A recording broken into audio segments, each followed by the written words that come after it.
Ini masih lanjutan terkait Al-Quran ya. Jadi sejarah tulisan Al-Quran ya, tarikh al-kitabati al-Quraniyah wa tatawuriha. Sejarah penulisan Al-Quran dengan sejarah tulisan Al-Quran beda apa sama? Sejarah penulisan Al-Quran dengan sejarah tulisan Al-Quran, nah, itu dua hal yang berbeda. Kalau saya mengatakan sejarah penulisan Al-Quran, maka yang dibahas sejarah Al-Quran mulai di zaman Rasul ya, Nabi sampaikan, ada yang dicatat di pelepah kurma, kemudian di masa khilafah Sayyidina Abu Bakar mulai dihimpun dan seterusnya sampai dibuat satu mushaf Utsmani. Itu namanya sejarah penulisan Al-Quran. Tapi kalau jika tema yang disebutkan adalah sejarah tulisan Al-Quran, itu dua ilmu yang berbeda. Yang dibahas tulisannya bukan Al-Qurannya. Yang dibahas tulisan. Jadi tulisan itu punya sejarah panjang. Secara khusus tulisan yang mencatat dan menulis Al-Quran. Secara umum tulisan-tulisan berbahasa Arab itu punya sejarah panjang, khususnya di Indonesia. Pertemuan lalu kita sudah bahas ya, orang pertama yang menerjemahkan Al-Quran ke dalam bahasa Melayu. Kita bahas yang Indonesia dulu deh.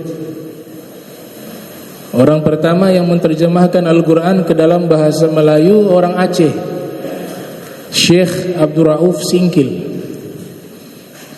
Beliau terjemahkan Al-Quran ke dalam bahasa Melayu dan juga menafsirkan Al-Quran. Kitabnya berjudul Bughyatul Mustafid.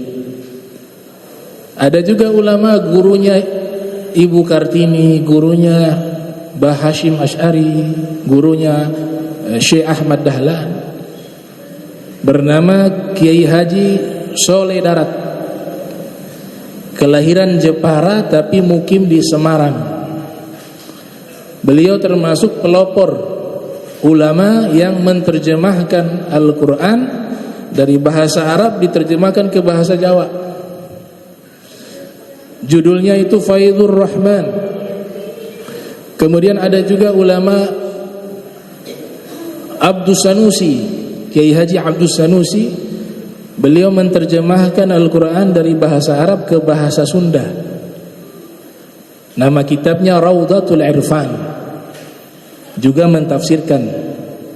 Ada juga ulama asal Jawa Tengah, Rembang, Kiai Haji Bishri Mustafa, menerjemahkan Al-Quran juga menafsirkan Al-Quran ke dalam bahasa Jawa, bernama Bishril Mustafa, Kiai Bishri Mustafa. Kitab berjudul Al-Ibris.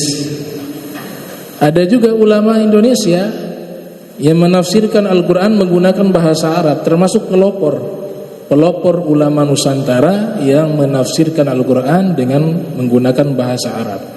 Yang terkenal Syekh Nawawi Al-Bantani, ya, Murahul Labid nama kitabnya, atau At-Tafsir Al-Munir. At-Tafsir Al-Munir muncul belakangan. Ada di masa-masa setelahnya itu Buya Hamka, Tafsir Azhar ya, menggunakan bahasa Indonesia. Prof. Dr. Gurai Shihab juga Tafsir Al-Misbah. Nah, tapi pelopor pertama yang menerjemahkan Al-Quran ke dalam bahasa Indonesia, bahasa baku Indonesia, itu Prof. Dr. Mahmud Yunus. Prof. Dr. Mahmud Yunus. Beliau wafat tahun 1982 Masehi. Orang Minangkabau, orang Minang, tapi alumni Al-Azhar di zaman itu. Ya, beliau ini diakui sebagai salah satu pelopor ulama Indonesia yang menerjemahkan Al-Quran ke dalam bahasa Indonesia yang baku dan menafsirkan Al-Quran. Namanya siapa? Prof. Dr.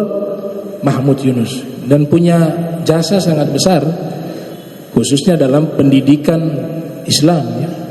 Beliau yang membuat istilah tuh al-madrasah al-ibtidaiyah, al-madrasah al-thanawiyah, al-madrasah al-aliyah, madrasah aliyah. Itu yang membuat istilah itu adalah beliau. Dan beliau hidup di zaman penjajahan. Beliau juga orang pertama yang mengusulkan pelajaran agama itu masuk ke dalam kurikulum nasional. Beliau orang pertama. Jadi sekolah-sekolah Belanda dulu awal-awal gak ada pelajaran agama. Beliau yang mengusulkan. Dan beliau juga termasuk salah satu tokoh yang ikut andil di dalam mengembangkan Universitas Islam di Indonesia. Yang kita kenal di Jakarta misalnya, beliau jadi rektor di awal-awal tuh, walaupun namanya bukan UIN waktu itu, yaitu Universitas Islam Negeri. Itu pelopornya beliau, namanya Prof. Dr. Mahmud Yunus, alumni Mesir zaman itu. Dan salah satu kitab beliau yang sangat manfaat sampai sekarang, termasuk saya juga merasakan manfaat itu, yaitu Kamus Arab ke Indonesia. Itu hampir rata-rata pesantren tuh di Indonesia menggunakan kamusnya tuh. Kalau kamus yang terlalu tebal kan Kiai Haji Ahmad Warson Munawir di Krapiak, Jogja, itu terlalu tebal. Beliau punya yang ringkas, itu digunakan di pesantren-pesantren. Dan kamus yang menurut saya kamus Arab ke Indonesia ya, diterjemahkan dari bahasa Arab ke Indonesia, salah satu yang terbaik tuh. Dan saya Al-Fakir juga menggunakan kamus itu di awal-awal belajar tuh. Bahkan kita 3 tahun hafal kamusnya itu selama 3 tahun tuh. Ada berapa puluh ribu kosakata di situ. Itu karangan beliau, Prof. Dr. Mahmud Yunus. Cuma memang jarang diangkat, padahal punya jasa sangat besar untuk pendidikan agama Islam ya. Beliau menerjemahkan pertama kali Al-Quran ke dalam bahasa Indonesia baku dan menafsirkan Al-Quran. Dan beliau juga termasuk tokoh yang tulisannya itu diakui di Mesir. Jadi beliau punya karangan-karangan tulisan dikeluarkan di koran, di tabloid yang ada di tabloid-tabloid yang ada di Mesir itu. Nah, ini tokoh pertama dari ulama Indonesia ya. Meninggal di Jakarta. Beliau hijrah di Jakarta, akhirnya meninggal tahun 1582 Masehi. Nah, itu namanya Prof. Dr. Mahmud Yunus. Adapun sejarah dan urgensitas daripada menulis ya, ada satu pendapat dari Ibnu Khaldun, lahir 732 Hijriah, wafat 808 Hijriah.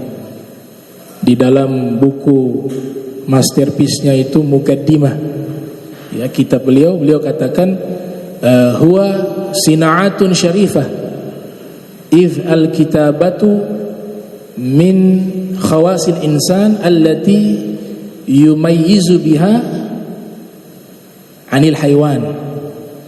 Bahwa menulis itu adalah satu karya yang sangat mulia. Satu karya yang sangat mulia, sina'ah, yang dimana menulis ini salah satu keistimewaannya manusia. Jadi manusia ini dibedakan dengan hewan salah satunya lewat tulisan. Hewan tidak bisa menulis. Oleh sebab itu beliau katakan bahwa tulisan ini satu karya yang sangat mulia, yumayyizu, yang membedakan manusia dengan hewan. Jadi sejarah penulisan ini sangat panjang. Beliau katakan juga di dalam satu maqal ya, satu maqalah beliau di kitab Muqaddimah itu, bahwa hifdzul ilmi bil kitabah, ilmu yang ada saat ini, ilmu pengetahuan itu dia bisa lestari dan eksis karena sebab adanya tulisan. Imam Syafi'i punya pemikiran, Imam Syafi'i punya ilmu yang jaraknya dengan kita itu sangat jauh.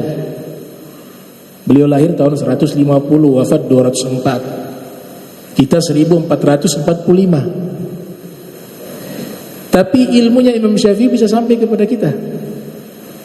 Salah satunya lewat apa? Karya tulisan. Kitab Ar-Risalah, kitab Al-Um. Tadi kata Ibnu Khaldun bahwa tulisan itu menjaga eksistensi ilmu. Maka dia sangat penting. Dan juga tulisan dan bahasa. Tulisan dan bahasa. Beliau katakan al-ashkal al-hurfiyah tadullu ala ma fi nafsi wa ma fi qalb wa ma fil aql. Satu-satunya media yang bisa menerjemahkan isi pikiran seseorang dan bisa menerjemahkan isi hati seseorang itu hanya bisa diterjemahkan lewat apa? Tulisan dan bahasa. Nah, sehingga dikatakan bahwa tulisan-tulisan inilah yang menjaga eksistensi ilmu. Tulisan-tulisan inilah yang mengungkapkan ilmu yang tersembunyi di dalam hati. Nah, ini sejarah daripada penulisan Al-Quran. Jadi yang dibahas tulisannya.